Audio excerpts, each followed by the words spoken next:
प्राचीन काल की बात है।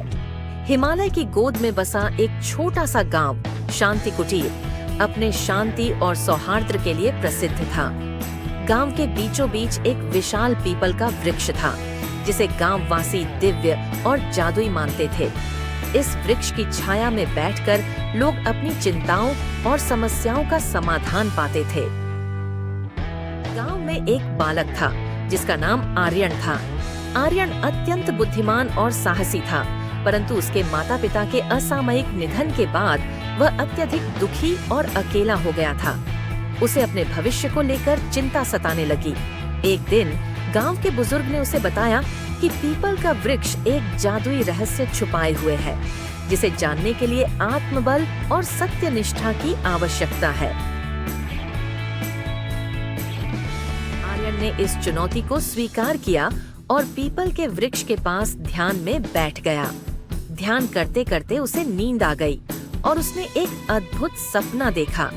सपने में उसे एक स्वर्णिम रोशनी दिखाई दी, जिसमें से एक दिव्य पुरुष प्रकट हुए। उन्होंने कहा, आर्यन, इस वृक्ष का जादू तुम्हारी आत्मा में छिपा है। यदि तुम अपने अंदर के भय और संदेह को पराजित कर सको तो तुम इस जादू को पा सकोगे। आर्यन ने अपने दिल से डर और संदेह को निकालने की ठानी। उसने अपने भीतर की शक्ति और साहस को पहचानते हुए अपने जीवन की कठिनाइयों का सामना करना शुरू किया। उसने गांव में शिक्षा और सेवा का कार्य शुरू किया और लोगों को उनके समस्याओं का समाधान प्रदान किया। धीरे धीरे उसकी प्रतिष्ठा बढ़ने लगी और लोग उसे सम्मान और प्रेम से देखने लगे।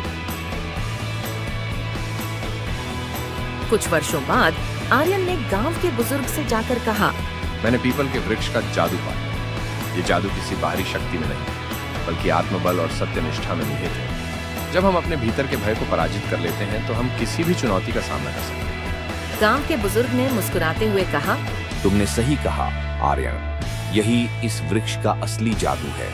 आत्मबल और सत्यनिष्ठा ही मनुष्य को सच्ची शक्ति प्रदान करते हैं। इस प्रकार आर्यन ने न केवल अपने जीवन को सार्थक बनाया, बल्कि शांति कुटीर गांव को भी एक नई दिशा और ऊर्जा दी।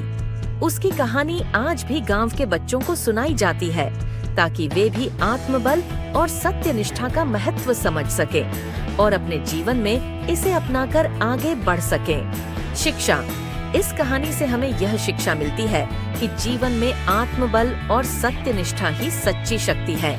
बाहरी जादू की अपेक्षा हमें अपने अंदर की शक्तियों को पहचानना और उनका सही उपयोग करना चाहिए।